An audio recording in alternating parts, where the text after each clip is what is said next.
nếu rằng chỉ một tin này chỉ biết một chế ít chỉ cho giá ta số biết mà tua nữa giờ nè tận nó xếp ra tôi để hai dễ học của tao tôi giá khắc của theo cái quê tôi giặt quá quá tiêu ít chỉ cho ít tế biết mà lấy tôi chụp bao này liền giá biết nhiều khắp biết hay tôi cho thì chỉ một tin này lên nữa chỉ biết một giá miếng khoai biết mà tôi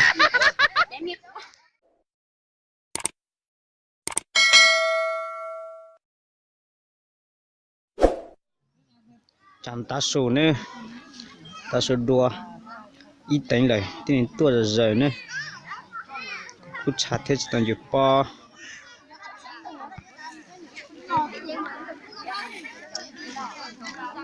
cho nên lại bao để chỉ chúa lên nữa ít đánh mà chỉ muốn này lên nữa cứ chặt thế muốn nó cho muốn nhỏ sang đó để chỉ muốn lên thì bỏ nó sẽ nó san san nó chỉ muốn nó xí ra tiền có nên chạy cái tàu nó thay sẽ kéo một tàu nữa chỗ tôi cày bó đà rồi xí ra tiền mới xí cày xí ra tiền có bông mặt đẹp lẹ của thay sao mà bông này hả mà bằng cái khó lời thay cả tí rồi đấy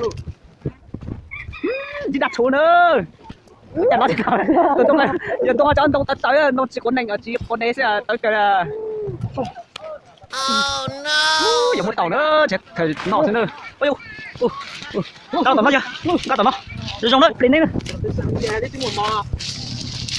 đi qua tạm nó rồi chỉ một tàu nữa nó xa nữa cái xa xa chỉ một thì lò mà chứ không nhiều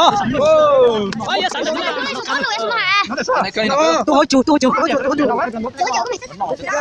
nó là để chập lại là chú tao tạm bỏ nó cứ xia tao nó chập bao nó sẽ mình còn mà muốn đi đó tao mà luôn tụi nó đi ạ sụt tê chưa yêu giờ chứ cả bây giờ một việc khẩn trương thôi một đến đầu vô tay một đến đầu vô tất cả mọi người số mà chỗ này đây thì chỗ này thì tâm đâu chỗ này nguyên cả kia hả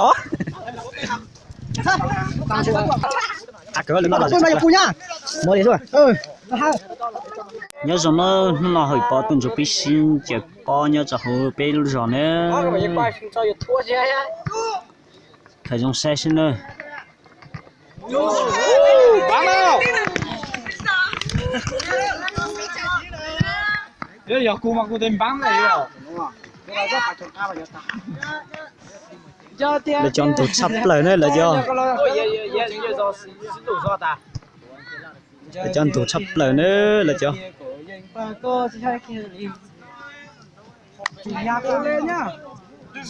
lúc nào giờ bán mày giờ thì giờ chỉ muốn gì này tên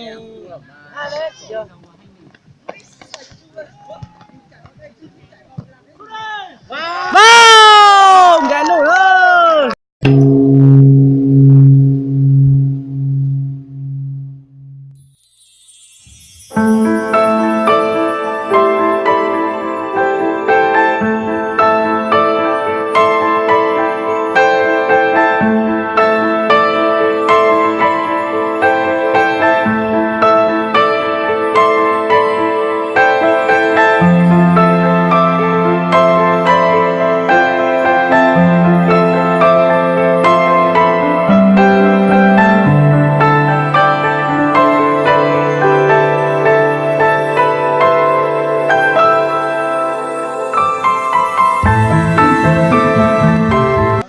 thử mong ta không đúng vị trí rồi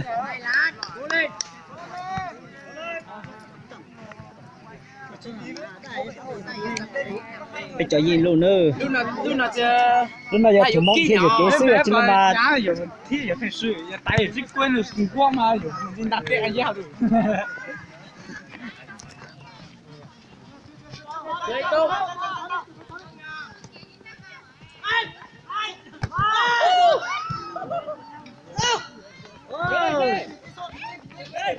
đây bỏ tuần cho bình chợ nó bây giờ gì luôn lại xí rồi nữa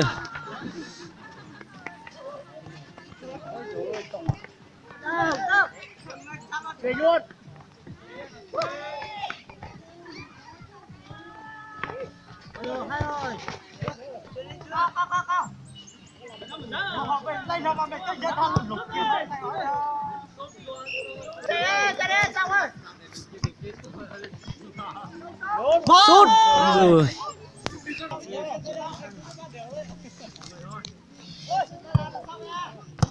bị tía bao Chơi bóng chạy. Con dầu lên. ôi giời ơi chú là sư nữa Không có nó đi giờ chứ. tụi nó xuất ra rồi Nó đi giờ. Nó dầm mắt tờ lướt ăn tờ.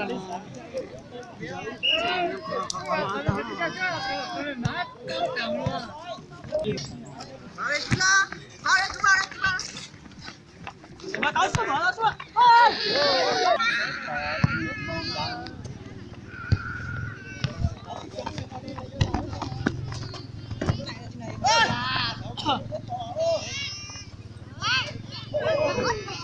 chỉ cho nó thì chỉ nhập của tôi phúc cảnh đã tôi phóng viên quay này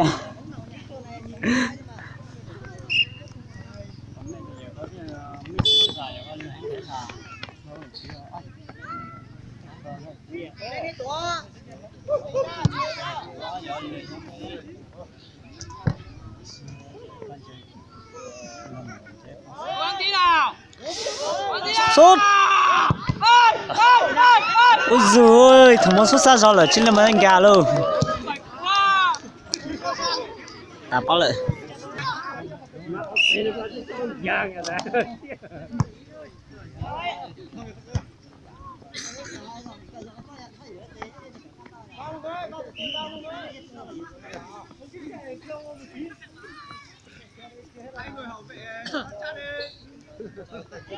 Hai người bốn người. Nó bóng nó vào đấy rồi mà. Tí vào tí. Đó. Chân nó ra. Là sao? Mọi người ơi, mọi người đâu, mọi người đâu. Đó. Ủa, mày tao. Đó nhà. Đó nhà. Sao ạ? Đây. ui rồi vô cái cỡ mới xin ta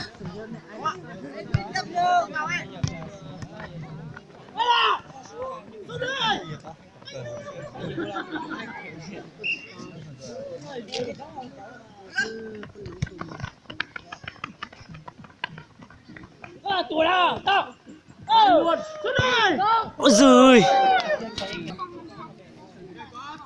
Nè.